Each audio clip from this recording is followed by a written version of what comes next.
Hey, I'm Lisa Singer, and this is Brand Insider BTS, where I get to pull back the curtain on some of the most influential women marketers today. And with me is Jill Cress. She is the Chief Marketing and Experience Officer at H&R Block. Hey, Jill, welcome. Hi, Lisa. Thanks so much for having me. I'm excited to chat with you today. Oh my gosh, you have no idea how excited I am. I'm just like, I've came upon you, I don't even know when it was, and I was so impressed. I'm like, I need to talk to this woman. I need to interview her. And just, I don't know what else you can be doing as a CMO of a major corporation, but I am so happy we were finally able to make it work. So this is awesome for me. I am as well. So, well, I first have to say, how cool is it? You guys recently celebrated your 70th anniversary.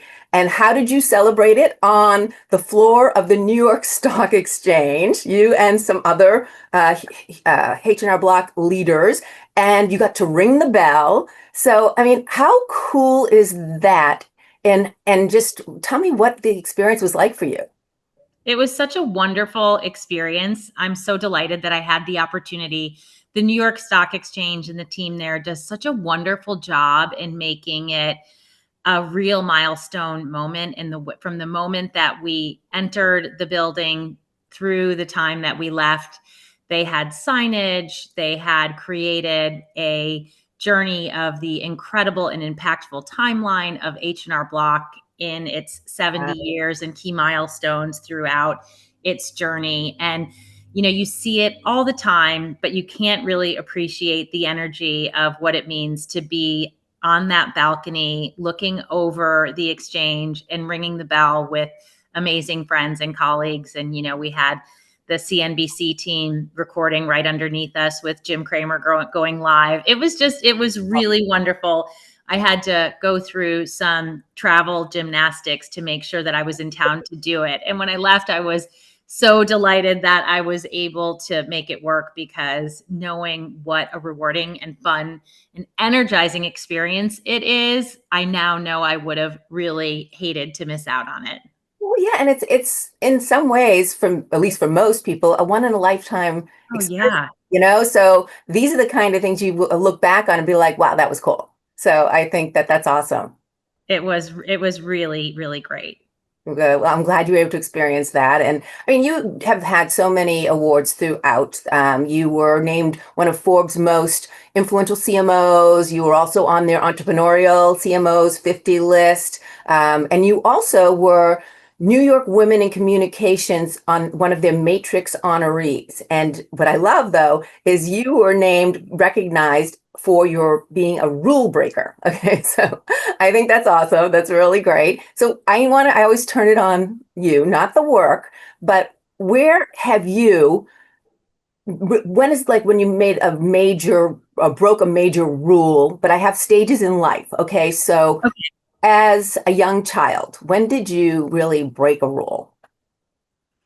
One of the things that comes to mind is I absolutely loved playing in the rain when I was growing up, and I think that's a fairly non-traditional background to find joy. But as soon as it would start raining, I would put on my rain boots, raincoat, and grab an umbrella and go outside and dance and encourage my brother to go with me.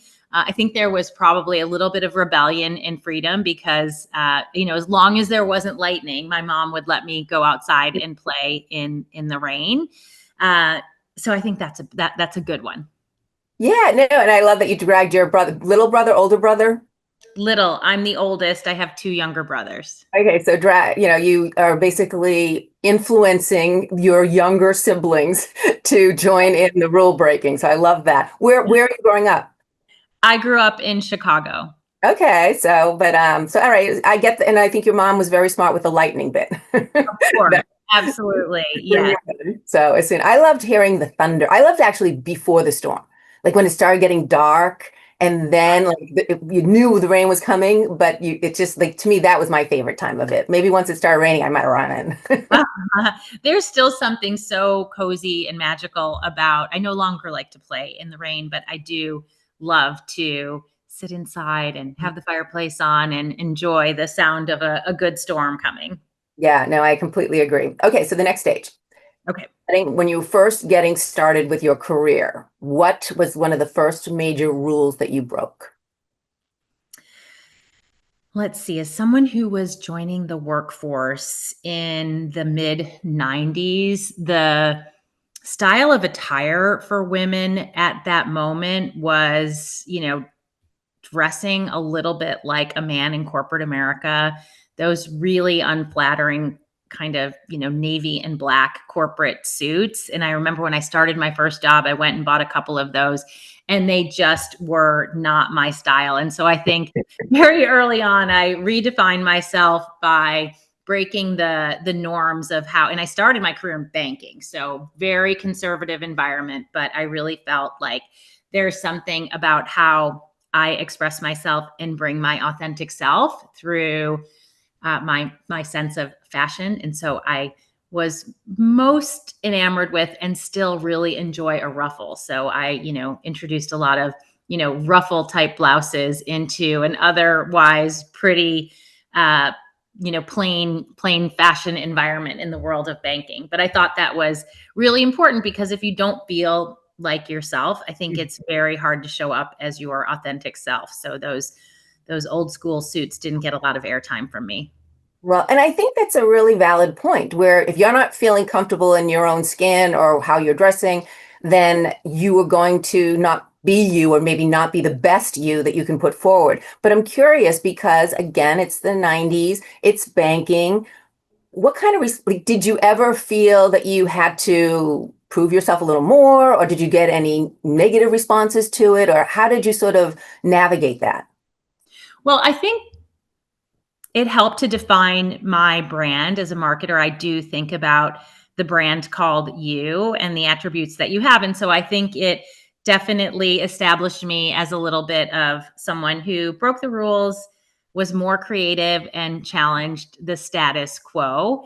So I definitely think I got a little bit of side eye and like, what is she? I remember showing up once in a bright plaid dress as well. But I think it helped to brand me as someone who was, maybe a little bit more of a risk taker.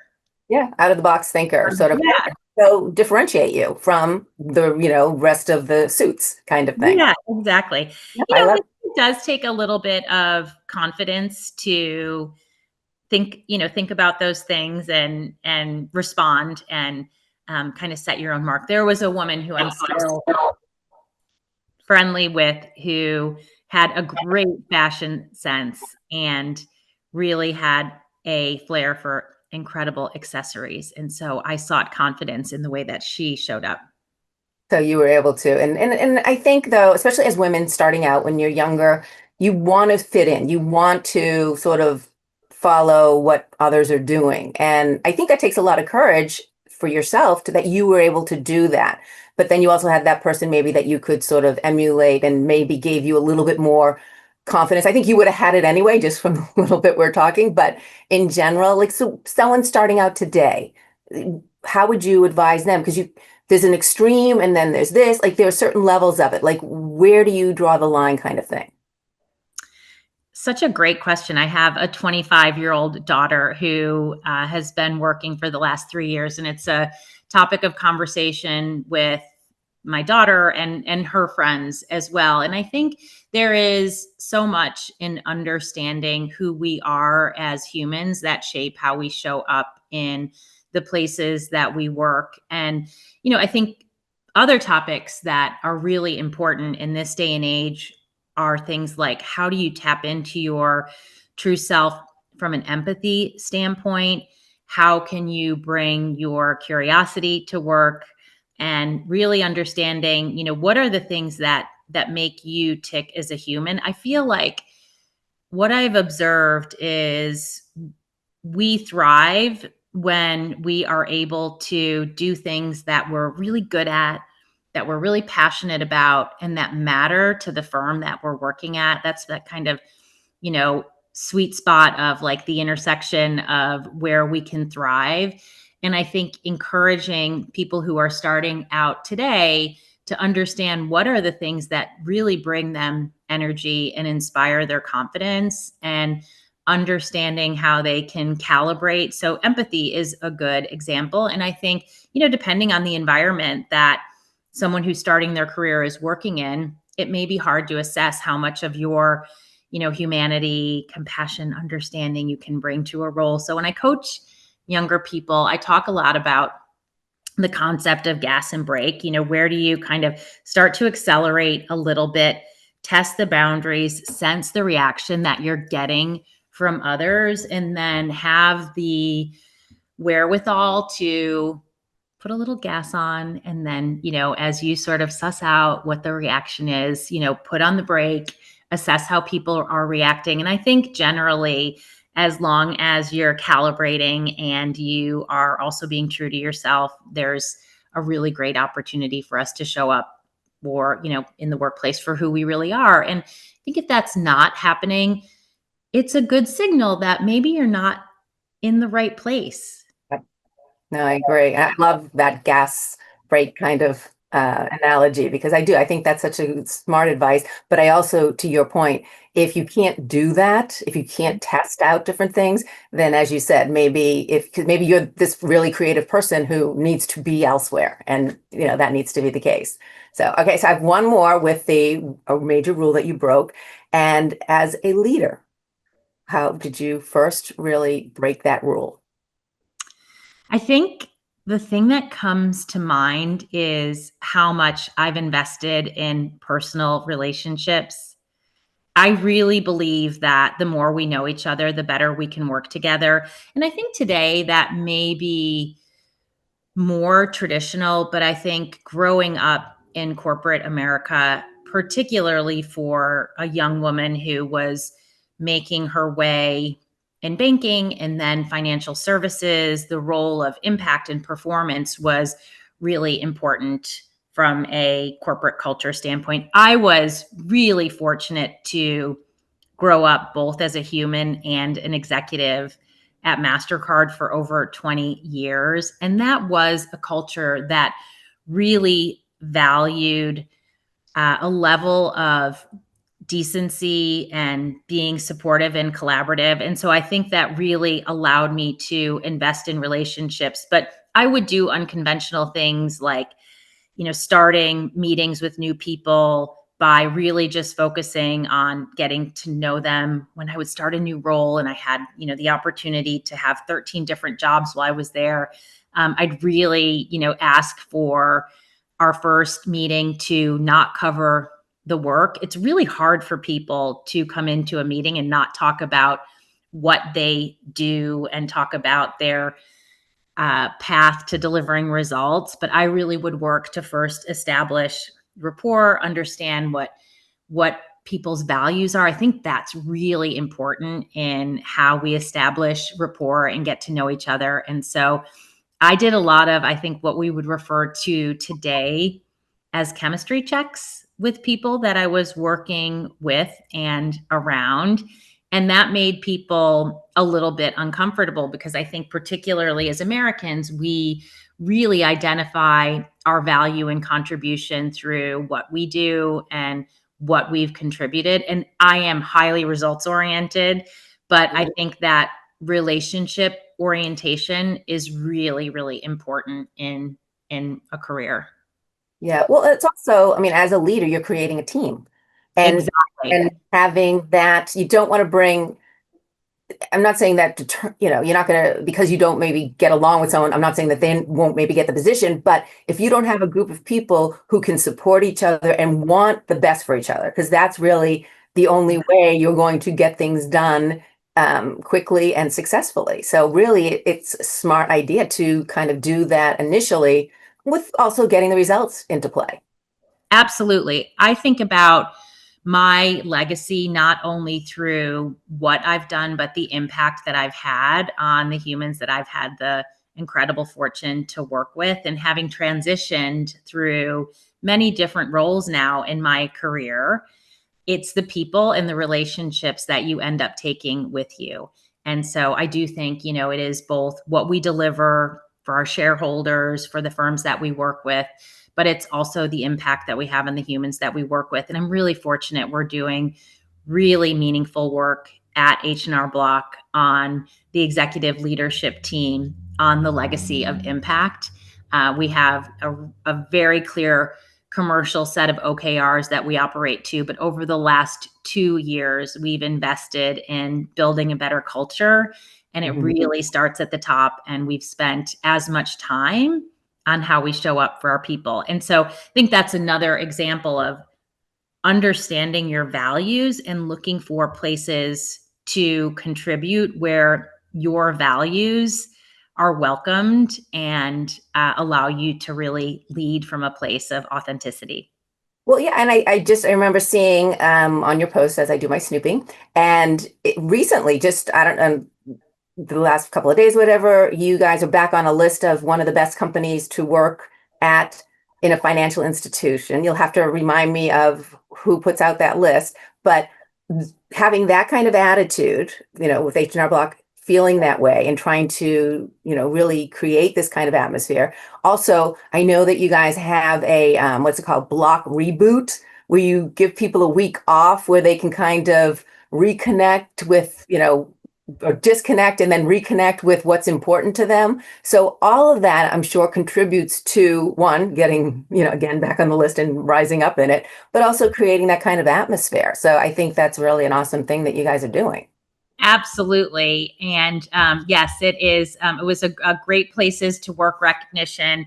And Reboot is a really important moment for us to celebrate how hard we work during tax season, and then take a moment to really do exactly what it's called, which is to reboot and recharge.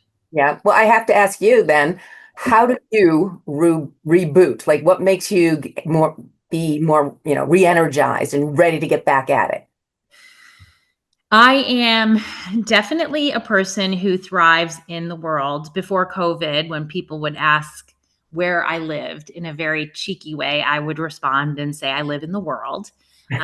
Although my residence for the last 15 years has been in and about and around New York City.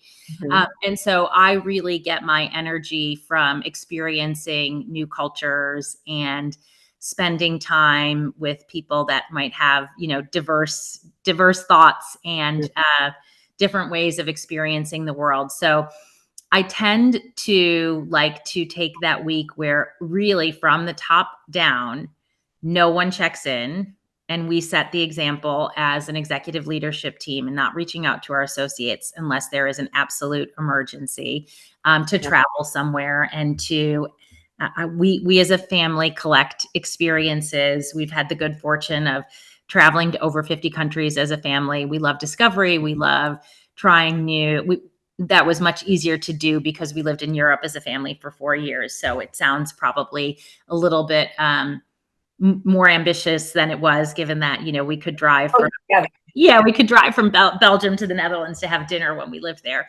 But I think experiencing new cultures and just taking some time to get a change of pace is something that we really value. Although this year was really busy, and so we spent our reboot, or I spent my reboot at home with my family and friends, enjoying 4th of July in our newly renovated Hudson Valley farm in New York, and I found that equally as rewarding and a great way to recharge.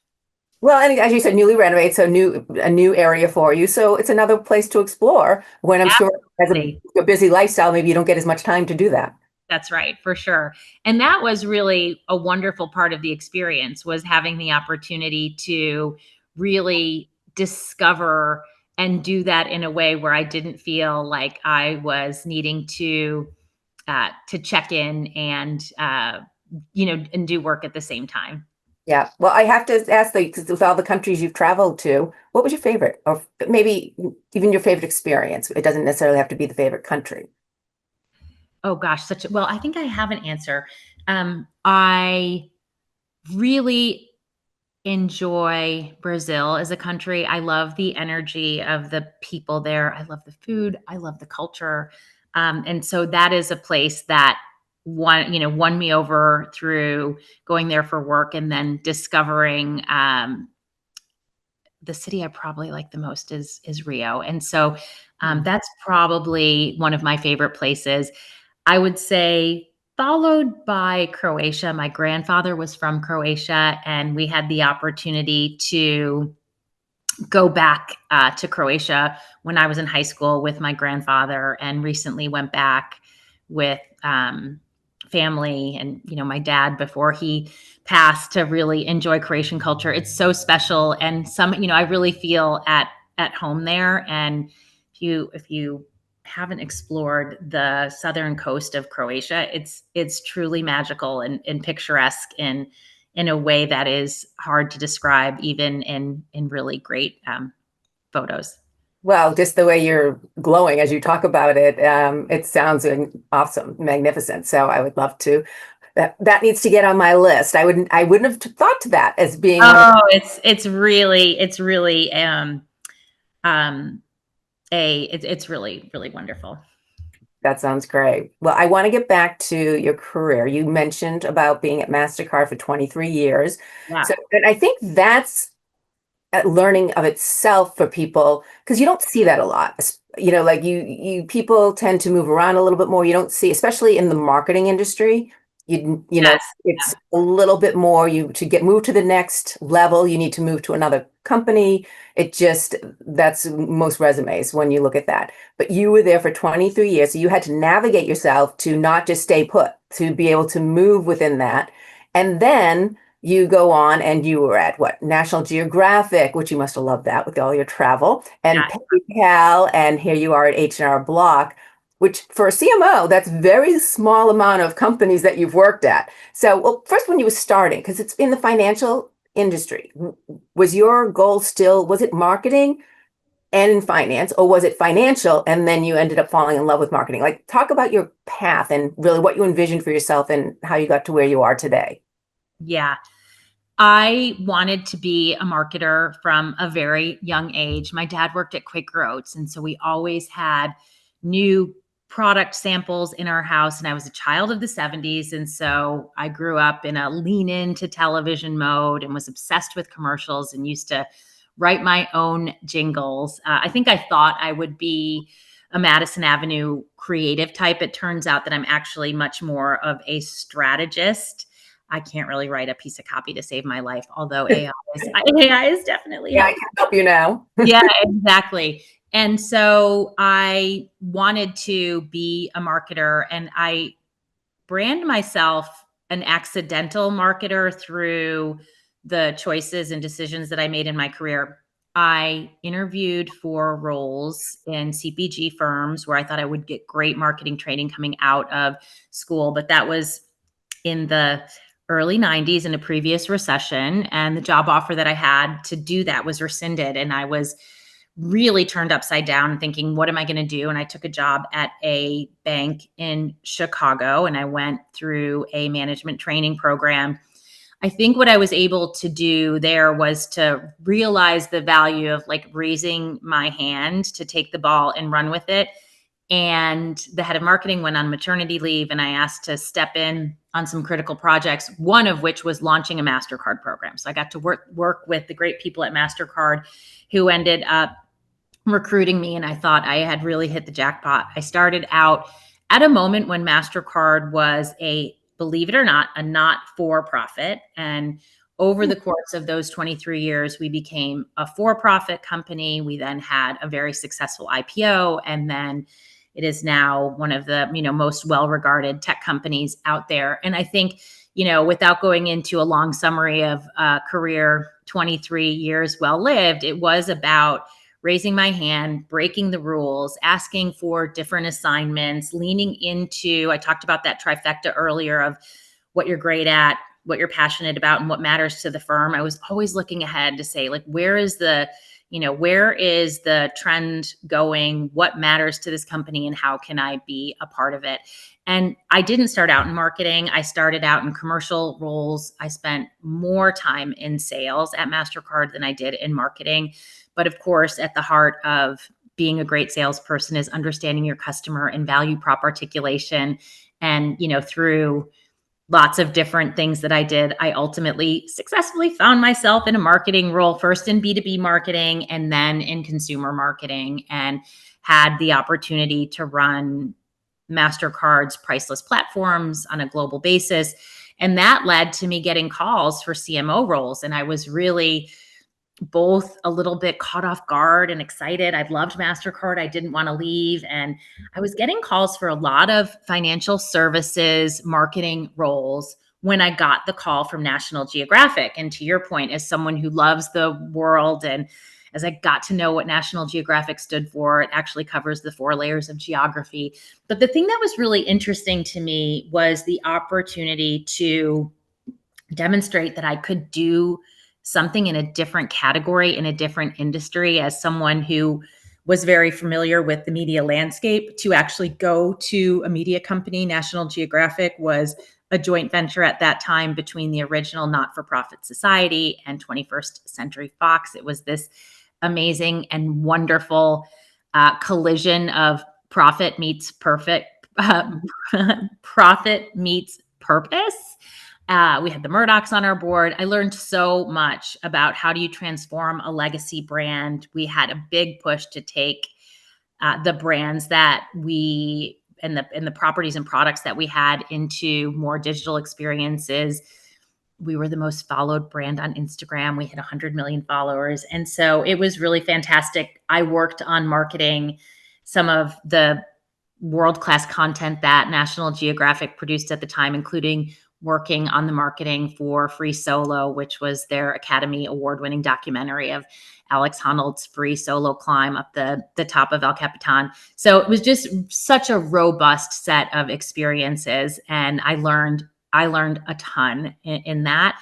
Ultimately, my heart led me back to financial services. I had the opportunity to work in PayPal, looking after consumer marketing brand, and had the Venmo marketing team as part of my portfolio. And I think what I realized is that I'm really fascinated by consumer behavior broadly, but consumers' relationship with money and spending and discretionary income and financial wellness. And I missed the global nature of how consumers around the world, and this probably gets at why I love traveling so much, can be different and same at the same time.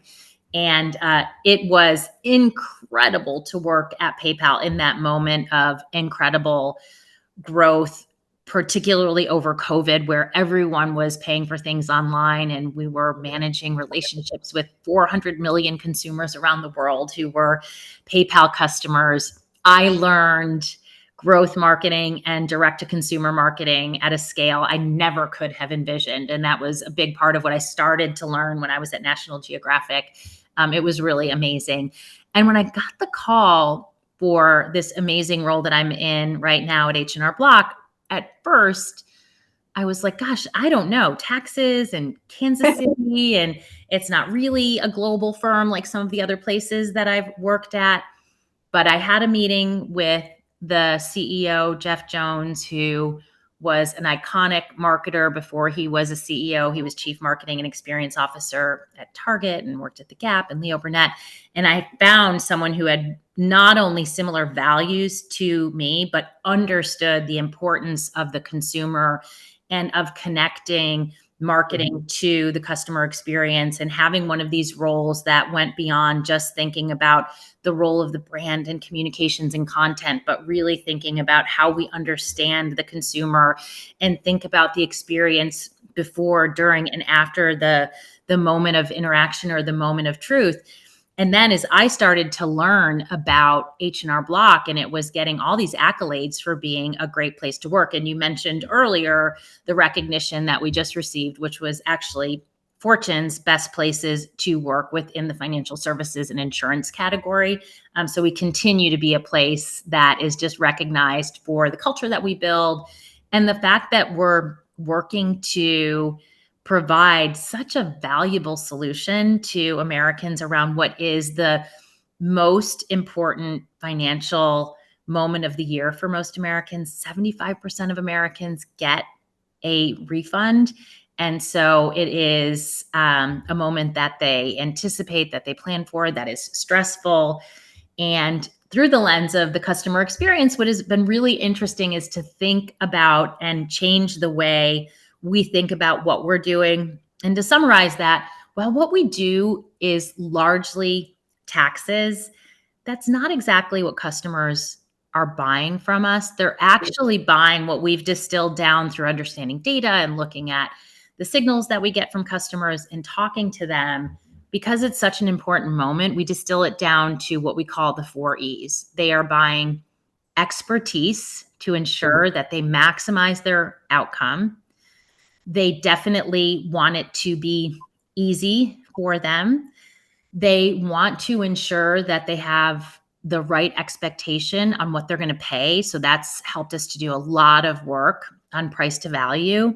And the final E is empathy, because it is such an intimate relationship. It's almost like a relationship that you would have with your physician, because you have to disclose, every aspect of your financial life to this person that you're working with. So, all of that work has been a real journey of understanding the customer, thinking about the role of the brand, transforming legacy brands, particularly at H&R Block and at National Geographic, and thinking about, how to be relevant to consumers, and, learning the importance of creating great experiences and the role of design as part of that, and having the great opportunity to learn not only how to be a great brand marketer, but to be a great performance marketer, given the commercial expectations and the role that marketers have. I mean, I talk often about, like, the most important thing that we have to do is create demand for our brands and capture that demand profitably. So that's a quick spin around all of the amazing places that I've had the opportunity to work at and contribute to.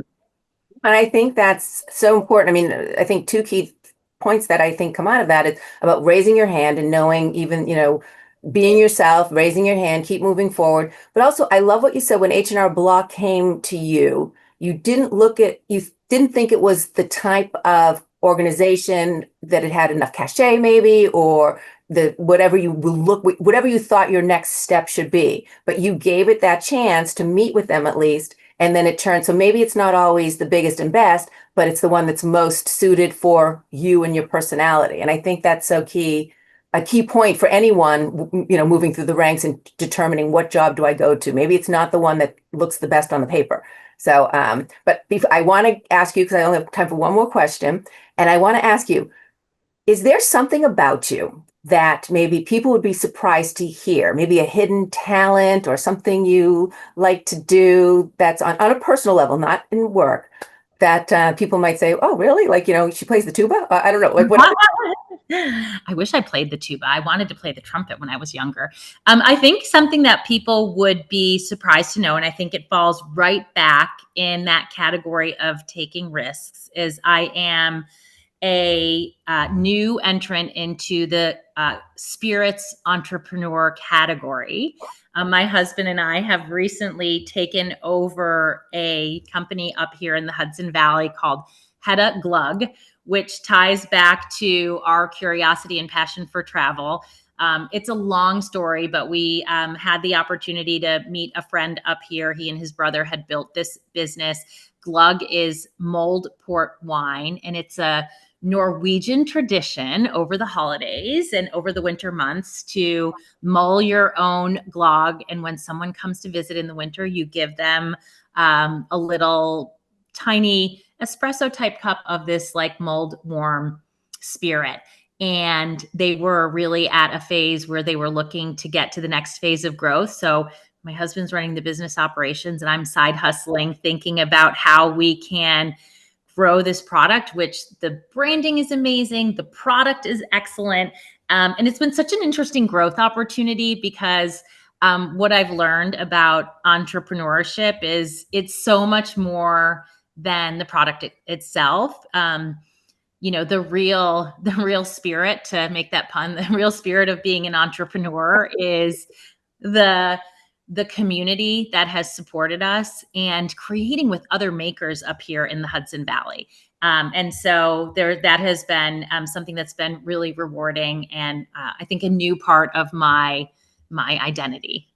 Wow, love that. That is awesome. You need to let me know when you're distributing it, or I'm in New York, so Yeah.